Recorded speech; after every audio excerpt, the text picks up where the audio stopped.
प्रधानमंत्री की यूरोप यात्रा की सफलता का अंदाजा इस बात से लगाया जा सकता है कि नॉर्डिक देशों ने संयुक्त राष्ट्र सुरक्षा परिषद में भारत की स्थायी सदस्यता के लिए समर्थन देने की बात खुलकर कह दी है।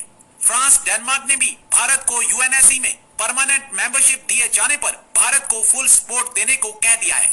नॉर्वे और फिनलैंड तो पहले ही यूएनएससी में भारत की स्थायी सदस्यता का समर्थन करते आ रहे हैं, लेकिन अब डेनमार्क, आइसलैंड, स्वीडन जैसे देशों ने भी नियम आधारित अंतर्राष्ट्रीय व्यवस्था के लिए यूएनएससी में भारत की स्थायी सदस्यता को लेकर समर्थन की पुष्टि की है। भारतीय विदेश मंत्रालय ने एक बयान में कहा कि सुरक्षा परिषद सहित संयुक्त राष्ट्र के सुधार की दिशा में काम किए जाने की जरूरत है। अब नॉर्डिक देशों के भारत को यूएनएससी में समर्थन दिए जाने पर पाकिस्तान सख्ते में है। सर, एक इंडियन दोस्त बता रहे थे कि भाई हमें तो रशिया आजमाया हुआ है हमारा, लेकिन अमेरिका नहीं आजमाया हुआ, तो कहते हैं हम कैसे ट्रस्ट कर लें। ये बहुत बड़ी बात। आप देखें, एक बड़ी important sir, UN security council की मेंबरशिप बढ़ाने के लिए इंडिया इज ए कैंडिडेट, ठीक है।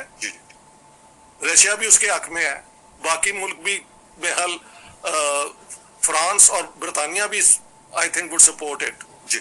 अब इंडिया जो है वो इमर्ज कर रहा है। देखें, इंडिया के मैंने कई जो उनके वेल इन्फॉर्म्ड लोग हैं उनसे बात की है, वो कहते हैं जब जब इंडिया को जरूरत पड़ी है यूनाइटेड नेशंस में या इंटरनेशनल फोरम्स में, the only country which has never let down India is Russia.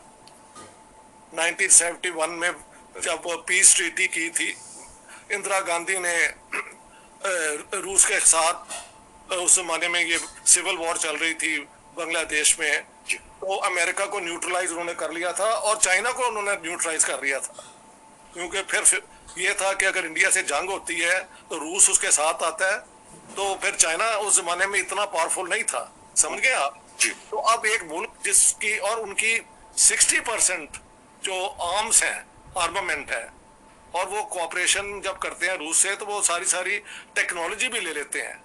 तो रशिया के साथ इंडिया की जो है रिलेशनशिप वो हमेशा से डिपेंडेबल है।